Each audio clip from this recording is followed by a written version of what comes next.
Welcome to the deep dive. Imagine you are trying to figure out if you want to drop $70 on a new release. You do what anyone would do, right? You search for a review. Right, you want to know if it's actually worth your time. Exactly. So you click on a trusted site, you read this glowing recommendation, and you make your purchase. But what if the person who wrote that review never actually played the game? Which is a wild thought. It gets worse. Yeah. What if that person never even existed at all? Today, we are looking at a genuinely bizarre internet mystery surrounding one of the biggest video games of the year, Resident Evil Requiem, and a professional reviewer who is entirely fabricated. It is a terrifying modern mystery, honestly, and we have a really fascinating stack of sources to help us figure this out today. Yeah, we do. We've got two very in-depth video investigations from the YouTube channels Belieler News and Dolan Darkest, and alongside that, some hard-hitting breaking news reporting from gamesindustry.biz. So our mission today is to unpack how corporate buyouts and artificial intelligence are merging to create what are essentially zombie websites. Zombie websites, exactly. We're talking about legacy platforms engineered to manipulate search algorithms, which represents a massive threat to how you trust information online. If we connect this to the bigger picture, it is the perfect real-world example of the dead internet theory coming to life right before our eyes. It is a story about the systems you use every day to find the truth, and how those very systems are being weaponized. Let's start with the setup. Resident Evil Requiem comes out, and it's an absolute smash hit. Huge hit. It's easily one of the best-reviewed games of the year. The critical consensus is glowing. But amidst all these earnest, thoughtful reviews, there was one score on Metacritic that stood out for all the wrong reasons. Yeah, this is where it gets weird. It was a 9 out of 10 from a reputable UK gaming site called Video Gamer. Now, Video Gamer isn't some random blog.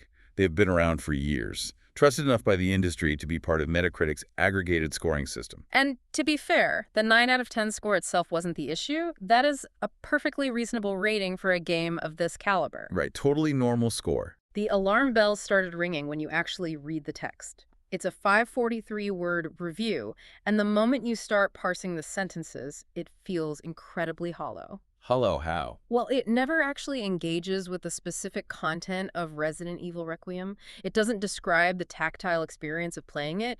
It reads exactly like something cobbled together by a language model that just scraped a bunch of pre-release marketing materials. And predicted the next logical word. Exactly. Just guessing what comes next. The Dolan Darkest video pointed out some really bizarre structural quirks in the writing, too.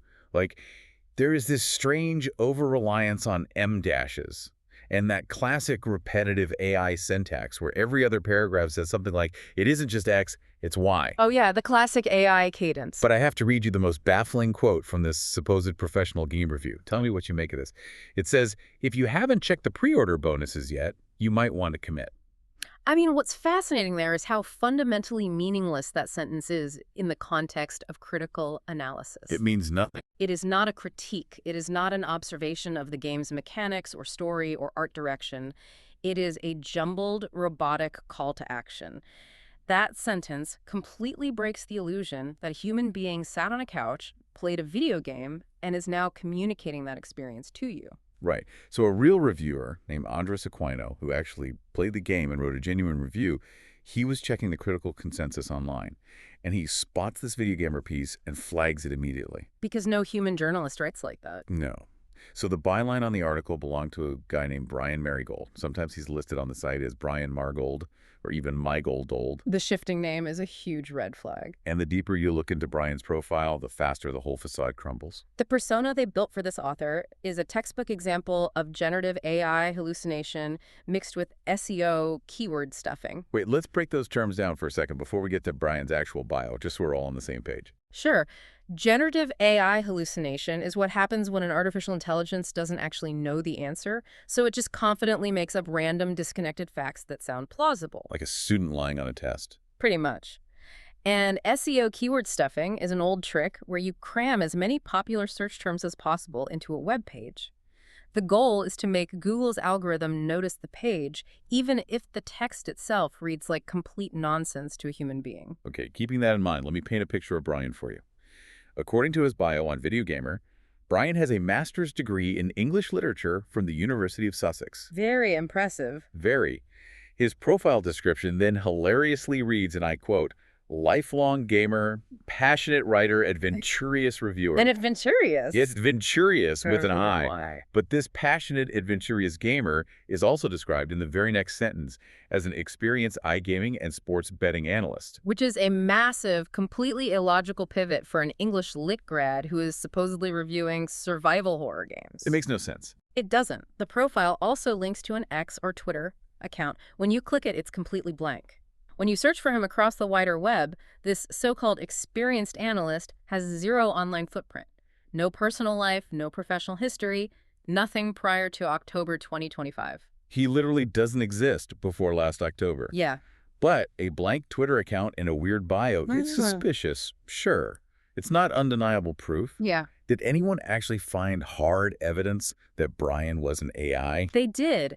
GamesIndustry.biz and some other outlets dug into the back-end code of the website. They wanted to look at the image file for Brian Marigold's professional author headshot. And what was it? The file name is literally ChatGPT image October 2025. That is incredible. Yeah. They didn't even bother to rename the file before uploading it to their professional directory. They just dragged and dropped it right in. So the author does not exist, and the review was generated by AI. But what I don't get is how this happens at a place like Video Gamer. This is a legacy site with a real history, real editors, fact-checkers.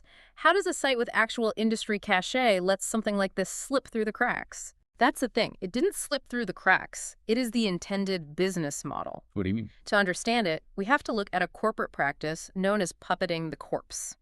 Video Gamer was recently taken over by a company called ClickUp Media. And ClickUp didn't just buy Video Gamer, they also acquired The Escapist and Esports Insider. What do they do with these beloved legacy sites once they own them? The Bellular News investigation highlights the grim reality of these buyouts. Back in February, ClickUp laid off almost all of the existing editorial staff. These were real human beings with real industry expertise. People like Max Nickel, who was a human writer, actually scheduled to write the Resident Evil Requiem review for Video Gamer. She and her colleagues were let go. And it wasn't just a standard layoff. They were forced to sign NDAs just to get their severance pay. Effectively silencing them about what was happening internally. Right. This purge wasn't just about trimming a budget. It was about fundamentally altering the product the website delivered. The laid-off staff were immediately replaced by an army of AI-generated people like Brian. But the goal of these AI personas wasn't to write brilliant video game criticism to replace the human writers, right? No, not at all. Their primary directive was to churn out endless online casino recommendations, affiliate links, and sports betting content. Because gambling content pays out incredibly well. But a site called Video Gamer needs to look like it's still about video games. Otherwise, the audience leaves. Exactly. So they sprinkle in these fake, stitched-together game reviews just to maintain the facade, keep the gaming audience clicking. And the irony of this setup is both hilarious and deeply depressing. Right underneath these completely fabricated AI-generated reviews, Video Gamer placed a boilerplate disclaimer. Oh, the disclaimer is rich. It literally says, "You can trust Video Gamer. Our team of gaming experts spend hours testing and reviewing the latest games to ensure you're reading the most comprehensive guide possible. Rest assured, all imagery and advice is unique and original." It is pure gaslighting. They are explicitly demanding the reader's trust while simultaneously serving them a completely fabricated product from a non-existent author. But I'm stuck on the economics of this. If they just want to push casino ads and sports betting, why go through the elaborate, expensive routine of buying a legitimate gaming site and firing everyone? Why not just buy a cheap domain named Brian's AI Casino Reviews and start from scratch? It all comes down to Google. Search engine algorithms have evolved over the last few years to filter out newly created AI spam farms. The sources bring up a brilliant example from 2023 to illustrate how search engines and AI interact.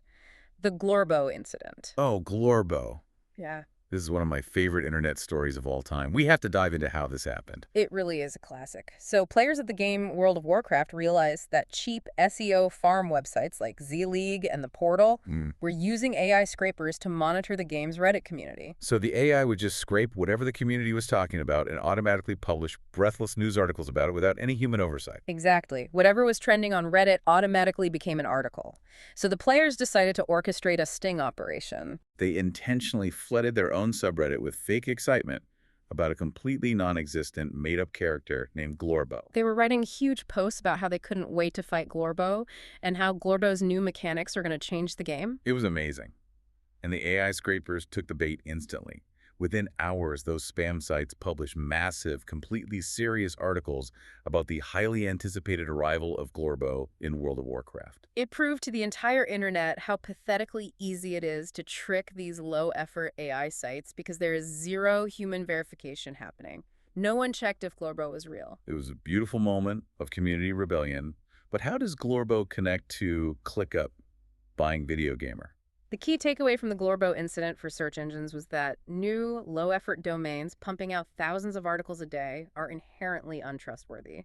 Google's algorithm generally trusts authors and legacy. Meaning older sites. Right. It actively looks for editorial history, real bylines, and domains that have been active for over a decade. It suppresses fresh domains. Companies like ClickUp realize that to beat Google's SEO filters and get that lucrative casino traffic to the top of the search results, they need a disguise. So they wear the legacy site like a cheap suit. Precisely. They buy a legacy site that Google already trusts, fire the human journalists, and puppet the corpse. The search algorithm sees the trusted video gamer URL, it sees the 15 years of domain authority. And it just assumes the content must be legitimate. Yes, which allows the new owners to bypass the spam filters and rake in ad and gambling money off the backs of the reputation the fired journalists built. And the worst part is, this isn't an isolated incident with one bad actor. It is an industry-wide epidemic. Bellular News points out another company, Valnet, that operates on a very similar playbook. They buy sites, fire people, and pay pennies for churned-out content. It's happening everywhere. Look at what happened to a niche site called Adventure Gamers. This site had been running since 1998. Think about that. 2 decades of passionate, human-driven forum archives. We are talking about 20 years of deep community knowledge, troubleshooting, fan theories, human connection. All of that history was wiped out when they were bought last year. Yeah. Completely erased from the internet, just so the site can pivot to pushing online slots and casino affiliate links. That is heartbreaking. And GamesIndustry.biz notes this tactic is spreading fast. The co-founder of Esports News UK, who left the company in 2025, alleges their old site is now using fabricated authors too. More ghosts. They investigated and found author profiles linking to the wrong Twitter accounts or following a network of other AI accounts that were all created in the exact same week last October. It is an entire network of ghosts writing for each other. It's chilling, truly. So is anyone stepping in to stop these ghosts? Is there any oversight? There is a bit of good news on that front. You recall that Video Gamer was a trusted site on Metacritic's aggregation platform. Yes. Once the story about Brian Marigold broke, Mark Doyle, the co-founder of Metacritic, stepped in personally. What was his response? His statement to GamesIndustry.biz was definitive. He confirmed that the Resident Evil Requiem review, along with a handful of other 2026 Video Gamer reviews, were pulled down entirely. Metacritic has implemented a zero-tolerance policy for AI-generated reviews. Good. Doyle said that if they discover an AI review, they will remove it immediately and sever ties with the publication indefinitely, pending a full investigation. He pointed out they have spent 25 years building a reputable vetting process. And they refuse to let algorithmic fraud ruin the trust they've built with their audience. It is a strong, necessary stance to protect their reputation. But Metacritic pulling a few reviews is just one small dam against a massive, overwhelming flood. It really is. While these AI farms are spinning up and generating endless content, the formal gaming press is collapsing in real time. The sources highlight a brutal, tragic contrast. The exact same week this fake Resident Evil review was published by a ghost, legitimate human journalists were losing their livelihoods. The timing is just awful. Ziff Davis laid off massive portions of the editorial staff at Eurogamer and Outside Xbox. And those were sites that were just recently acquired from ReadPop back in 2024. It's a constant cycle of corporate buying, cutting, and gutting. The human cost is staggering. We are losing talented voices and investigators left and right. The traditional media structures are failing, leaving behind these empty shells. Trusted brand names with no one left inside, just waiting to be scooped up and hollowed out by companies like ClickUp Media. But humans are fighting back. That's the silver lining we have to talk about. Independent, user-funded, ad-free sites are springing up from the ashes of these legacy brands. You have places like VGC and a site called Aftermath. The indie scene is stepping up. Big time. In fact, Aftermath did the heavy lifting for this entire story. They published a massive year-long investigative report into ClickUp Media's shady practices. They spent months interviewing former staff who were afraid to speak out, gathering back-end evidence and connecting the dots on the casino pivots. It is vital work, and it really underscores how important it is that groups like Digital Foundry managed to go independent before they got swallowed up in this corporate consolidation. These independent sites are doing incredible, high-effort, deeply sourced reporting, but they are fighting an uphill battle against the very infrastructure of the internet. This brings us to the core structural struggle. Because these independent sites are new domains, and because their journalists refuse to play the dirty SEO game of pumping out endless, low-quality guides just to satisfy a search algorithm, they struggle to get traction on Google. The algorithm simply does not reward their deep human investigations the same way it rewards Brian Marigold's fake casino reviews hosted on a 15-year-old legacy domain. The systems designed to organize our information are fundamentally broken. They favor the illusion of legacy over the reality of original, hard-hitting journalism. Let's bring this right to you listening to this right now. You might be thinking, I don't play Resident Evil. I don't follow gaming journalism. Why does this matter to my daily life? It matters because, at its core, this is a story about trust. Think about what happens when you read or watch a review for absolutely anything. A movie, a restaurant, a new vacuum cleaner. You are trading your valuable time and eventually your hard-earned money based on that information. You are entering into a social contract. You trust that another human being took the time to earnestly communicate their genuine experience to you. You might completely disagree with their take. You might hate the movie they loved, but you trust the foundational premise that the experience actually happened and a human is sharing it with you. Brian Marigold cannot communicate an experience to you. He doesn't exist. He didn't play the game. He didn't feel the tension of the horror mechanics or the frustration of a clunky control scheme. He felt nothing. This isn't just a case of a writer being lazy or phoning it in on a Friday afternoon. This is a complex, coordinated system, literally designed from the ground up to deceive you. It is designed to manipulate online algorithms, hijack a trusted brand name, and farm your attention so they can push you toward online casinos and siphon your money. As more of these zombie websites pop up and operate exactly like this across all sectors of media, our informational space becomes increasingly polluted. It makes truth and trust incredibly scarce resources. When you can no longer differentiate between a passionate human critic and a generative algorithm designed to sell you slots, the basic utility of the internet starts to break down entirely. It does. Here's a quick recap of what we've covered today. The legacy websites you've trusted for years are being systematically bought out and hollowed out. They're being worn like cheap suits by SEO gambling farms. These companies fire the human experts, wipe out decades of community history, and spit out fake AI reviews attributed to authors who don't exist, all to trick you and Google's algorithms alike. It is a systemic hollowing out of media, and I want to leave you with a final, lingering thought to mull over. If generative AI is already successfully faking the criticism of media to game the algorithms, creating fake authors to write fake praise, how long before we see AI trained to generate the actual media based on those fake positive reviews? Here's where it gets really interesting. We could be looking at a completely closed loop of internet content. AI creating games or movies, which are then reviewed by AI personas, all optimized for AI search engines.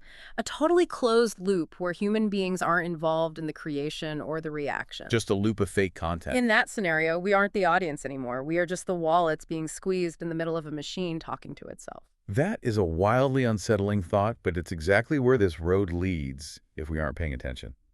Thank you for joining us on this deep dive. Keep your eyes peeled, always check those author bios, and keep your critical thinking sharp out there. We'll get you next time.